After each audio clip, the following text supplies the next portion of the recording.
Hello friends, आपका स्वागत है मेरे YouTube channel DC online biology में।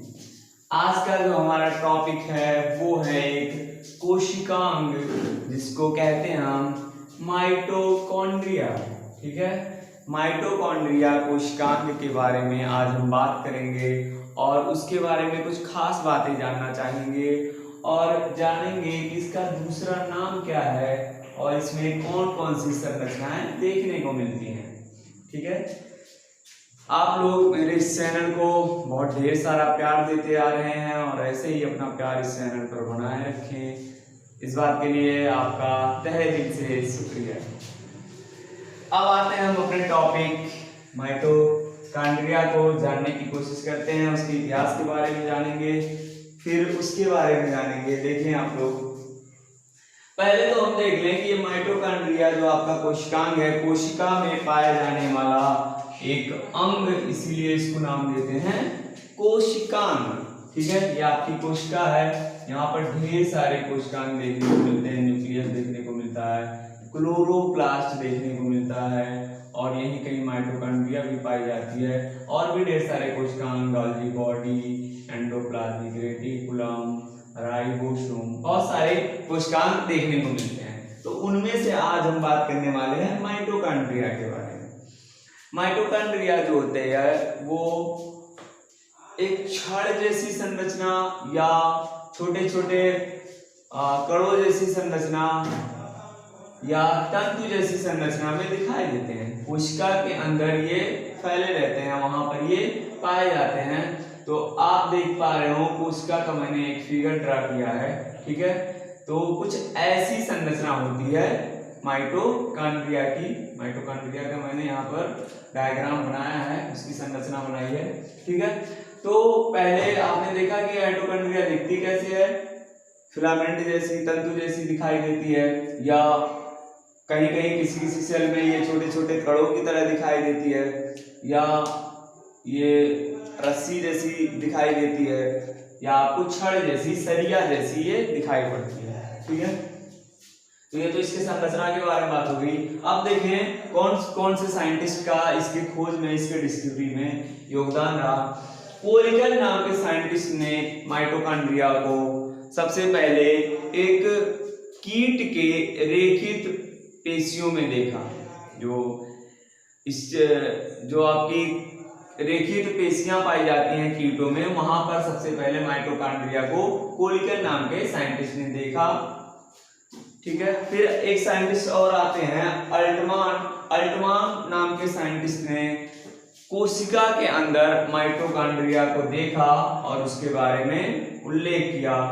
सी बेंडा नाम के साइंटिस्ट हैं जिन्होंने माइटोकॉन्ड्रिया को माइटोकॉन्ड्रिया कह के पुकारा। ठीक है, तो आपने 3 साइंटिस्टों के बारे में देख लिया, क्योंकि माइटोकॉन्ड्रिया के खोज में माइटोकॉन्ड्रिया के बारे में कुछ जानकारी देकर गए। जैसे पोलिकर थे, उन्होंने कीटों की रेखित पेशियों में इसको देखा था माइटोकॉन्ड्रिया को। आल्टमान नाम के साइंटिस्ट थे जिन्होंने क्या किया था कि इसको कोशिकाओं के अंदर देखा था। सी बेंडा ने इसको माइटोकॉन्ड्रिया कह के पुकारा था। ठीक है, तो साइंटिस्टों के बारे में बात हो गई। अब हम आते हैं माइटोकॉन्ड्रिया के बारे में। देखें, माइटोकॉन्ड्रिया जो होता है वो आपका डबल मेम्ब्रेन बाउंड, 2 झिल्लियों से युक्त एक कोशिकांग होता है। ठीक है, इस माइटोकॉन्ड्रिया को ऊर्जा घर भी कहा जाता है, powerhouse of the cell कहा जाता है। मतलब कोशिका का ऊर्जा घर या विद्युत घर कहा जाता है। ऐसा क्यों कहा जाता है? क्योंकि माइटोकॉन्ड्रिया के अंदर एटीपी का फॉर्मेशन होता है। एटीपी का पूरा नाम होता है एडिनोसिन ट्राइफॉस्फेट। तो यहाँ पर माइटोकॉन्ड्रिया के अंदर एटीपी का फॉर्मेशन होने की वजह से इसको नाम दे देते हैं powerhouse of the cell. Powerhouse of the cell क्यों कहते हैं? क्योंकि यहाँ पर एटीपी का निर्माण होता है और एटीपी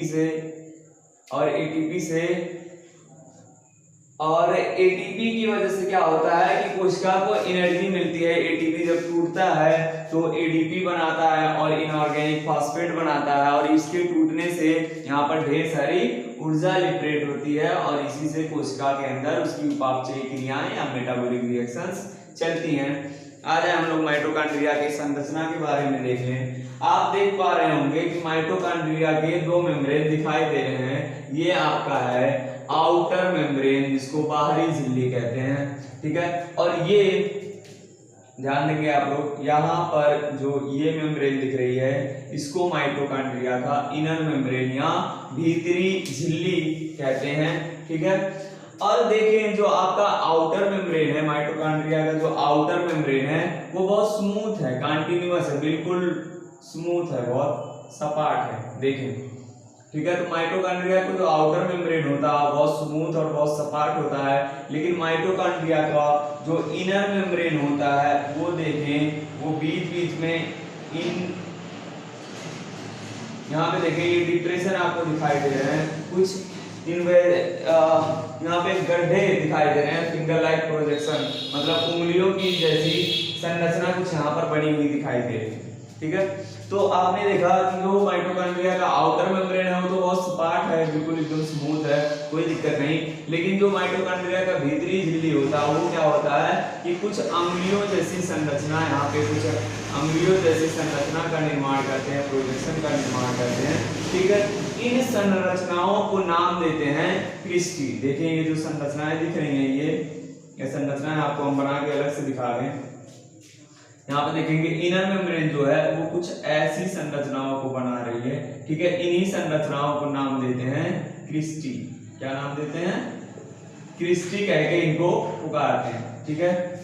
ये क्रिस्टी का निर्माण करेंगे, यहाँ पर इनर मेम्ब्रेन जो होगा वो क्रिस्टी का निर्माण करेगा। और फिर देखिए यहाँ पर कि ये जो माइटोकॉन्ड्रिया है, यहाँ पर देखें आउटर मेम्ब्रेन जो बाहरी झिल्ली है और जो आपकी इनर मेम्ब्रेन है भीतरी झिल्ली है, इसके बीच में कुछ खाली गैप दिखाई दे रहा है, जो मैंने ग्रीन कलर से कलर किया है, ग्रीन मार्कर से इसको कलर किया ताकि आपको दिखा पाए। तो जो आप देख रहे हैं ग्रीन कलर वाला जो खाली जगह दिखाई दे रहा है, इसी को नाम देते हैं बाहरी चैम्बर या आउटर चैम्बर का नाम देते हैं, ठीक है। ये देखें ये जो चैम्बर दिख रहा है इसको बाहरी चैम्बर का नाम देते हैं, आउटर चैम्बर बोलते हैं इसको, ठीक है। और एक चैम्बर और बनता है जो इनर मेम्ब्रेन के अंदर की संरचनाओं को बियर करता है, धारण करता है। देखें ये इनर मेम्ब्रेन के अंदर जो भी आपको दिख रही है खाली जगह, ये पूरी की पूरी खाली जगह जो आपको दिख रही है यहाँ से लेकर के जो रेड कलर से मार्क किया गया है, कलर किया गया है, ठीक है। ये सारा का सारा जो जगह है, स्पेस है, इसको नाम देते हैं भीतरी चैम्बर। भीतरी चैम्बर में प्रोटीन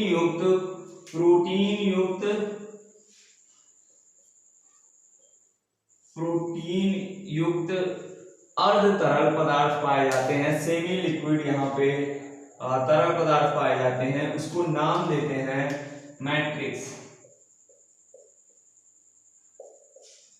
उसको नाम देते हैं मैट्रिक्स। अब मैट्रिक्स जो है वो माइटोकॉन्ड्रिया में पाया जाता है, इसी वजह से इस मैट्रिक्स को एक और नाम देते हैं माइटोकॉन्ड्रियल मैट्रिक्स, ठीक है। ये प्रोटीन युक्त होगा, इसमें ढेर सारे मटेरियल देखने को मिलेंगे। यहाँ पर एंजाइम भी पाए जाते हैं, रेस्पिरेटरी एंजाइम भी पाए जाते हैं, श्वसन विकर भी पाए जाते हैं। रेस्पिरेटरी एंजाइम का हिंदी होता है श्वसन विकर, ठीक है। बहुत सारे एंजाइम यहाँ पाए जाते हैं। यहाँ पर देखिए एक आपको संरचना दिखाई दे रही होगी जो कि इनर मेम्ब्रेन में लगी हुई है, आपके भीतरी झिल्ली में दिखाई दे रही होगी एक संरचना। यहाँ पे देखें, यहाँ से आप देखें, ठीक है। ये संरचना जो है इसको अगर हम जूम आउट करें, इसको बड़ा करके देखें तो कुछ ऐसी संरचना दिखाई देगी। अगर इसको हम बड़ा करके देखें, जूम आउट करके देखें तो कुछ ऐसी संरचना दिखाई देगी। ये देखें ये जो है ये वाला पोर्शन, ये जो आपको बेस दिखाई दे रहा है, ठीक है। ये जो आपको बेस दिखाई दे रहा है, बेस का मतलब जो आधार है, ये बेस आपका, ये आधार जो है इसका नाम होता है F0 या F0 भी बोलते हैं, ठीक है। F0 नाम देते हैं इसको, F0 पार्टिकल बोलते हैं, ठीक है।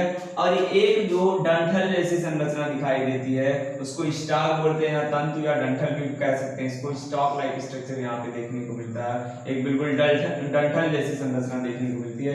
इसके ऊपर एक सर्कल सा एक कड़ जैसी संरचना दिखाई देता है जिसको एलिमेंट्री पार्टिकल भी बोलते हैं या F1 पार्टिकल भी नाम देते हैं, ठीक है। ये जो F0 होता है, जो आपका बेस है, आधार है, ठीक है, इस संरचना का आधार है, ठीक। ये देखें तो कहाँ पर है, ये आपका जो बेस वाला है, ये F0, वो एक्चुअली इनर मेम्ब्रेन में धंसा हुआ है, इनर मेम्ब्रेन में धंसा हुआ होता है, ठीक है। इसमें भी ढेर सारे रेस्पिरेटरी एंजाइम पाए जाते हैं, ठीक है। ये स्टॉल जो होता है, ये बिल्कुल माचिस की तीली जैसी संरचना होती है, जो बाहर की तरफ निकली हुई होती है, स्टार इसको तंतु कहते हैं। और देखिए उसके ऊपर एक कड़ जैसी संरचना होती है, उसी को हम नाम दे देते हैं F1 पार्टिकल। अब देखें ये जो F1 पार्टिकल होते हैं, इसी के अंदर एक एंजाइम पाया जाता है जिसको कहते हैं ATPase, ठीक है। एंजाइम का नाम होता है, ऐसे इसको लिखा ही जाता है ATPase, ATP कैपिटल रहेगा,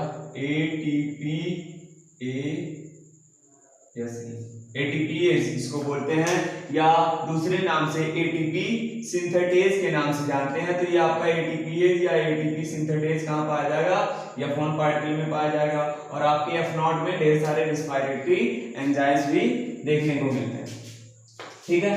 अब होता क्या है कि ये जो इसका माइटोकॉन्ड्रिया का मैट्रिक्स है, ठीक है, सब मिला करके माइटोकॉन्ड्रिया में कुछ साइकिल चलती है जिसको क्रेब्स साइकिल का नाम देते हैं। इसमें पायरुविक एसिड जो होती है वो कार्बन डाइऑक्साइड CO2 और वाटर में टूट जाती है, और यहाँ से H+ आयन जो होते हैं वो मुक्त होते हैं। क्रेब्स साइकिल के अंतर्गत पायरुविक एसिड जो होता है वो CO2 H2O में टूट जाता है, और यहाँ पर H+ आयन जो होता है वो फ्री हो जाता है, ठीक है। अब ये जो H फ्री आयन है आपके, H+ आयन जो फ्री हैं, वो क्या करते हैं, यहाँ पर एक और सिस्टम पाया जाता है माइटोकॉन्ड्रिया के अंदर, जिसको बोलते हैं ETS, इलेक्ट्रॉन ट्रांसफर सिस्टम, ठीक है। ETS बोलते हैं, इलेक्ट्रॉन ट्रांसपोर्ट सिस्टम, ठीक है। इसका हिंदी होता है इलेक्ट्रॉन स्थानांतरण प्रणाली, ठीक है। यहाँ पर जो ETS होता है, इसमें ढेर सारे प्रोटॉन ग्राही होते हैं, जो प्रोटॉन को एक्सेप्ट करने वाले होते हैं, प्रोटॉन ग्राही होते हैं, वो H+ आयन को अपनी तरफ खींचते हैं, और वहां से एक इलेक्ट्रॉन लिबरेट होता है, इलेक्ट्रॉन निकलता है, और ये इलेक्ट्रॉन जो होता है इसी ETS में, इसी इलेक्ट्रॉन ट्रांसपोर्ट सिस्टम में घूमता है, ट्रांसपोर्ट होता है, और इसके ट्रांसपोर्ट होने से ढेर सारी एनर्जी निकलती है, ढेर सारी ऊर्जा निकलती है। वही ऊर्जा जो होती है वो एक प्रक्रिया के द्वारा ADP को, एडेनोसिन डाइफॉस्फेट को ATP में, एडेनोसिन ट्राइफॉस्फेट में तोड़ देती है, बना देती है, फॉर्म कर देती है, बदल देती है। ADP को, एडेनोसिन डाइफॉस्फेट को एडेनोसिन ट्राइफॉस्फेट में बदल देती है, जो कि एडेनोसिन ट्राइफॉस्फेट जो है वो कोशिका का करेंसी कहलाता है, करेंसी ऑफ द सेल कहलाता है। मतलब ये कोशिका का मुद्रा होता है। कहीं पर कोई काम करवाना है तो इसी ATP का इस्तेमाल करते हैं, ATP को तोड़ते हैं, वहां से कैलोरी ऊर्जा निकलती है, उसका इस्तेमाल हम बहुत सारे क्रियाओं में, बहुत सारे रिएक्शंस में करते हैं, ठीक है। तो यहाँ पर क्या होगा, ATP का निर्माण होगा। ADP से ATP फॉर्म होने की प्रक्रिया को एक नाम देते हैं फास्फोरिलीकरण, या इंग्लिश में कहते हैं फास्फोरिलेशन, ठीक है। तो फास्फोरिलेशन की प्रक्रिया द्वारा ADP से ATP का निर्माण होता है। क्योंकि ये सारी प्रक्रियाएं जो आपको क्रेब्स साइकिल के बारे में बताया, इलेक्ट्रॉन ट्रांसपोर्ट सिस्टम के बारे में बताया, या फास्फोरिलेशन के बारे में बताया, ये सारी प्रक्रियाएं आपके माइटोकॉन्ड्रिया के अंदर होनी है। इसीलिए माइटोकॉन्ड्रिया को ही ऊर्जा का घर बोला जाता है, ऊर्जा का बिजली घर या powerhouse of the cell कहा जाता है, क्योंकि यहीं पर ATP का निर्माण होता है, और ATP का नाम होता है करेंसी ऑफ द सेल, ठीक है। तो आपको माइटोकॉन्ड्रिया के बारे में बहुत सारी जानकारी मैंने दी। मुझे उम्मीद है कि आपको मेरा वीडियो पसंद आया होगा। अगर आपको ये वीडियो पसंद आता है तो आप चैनल को लाइक करें, शेयर करें और सब्सक्राइब करें। धन्यवाद।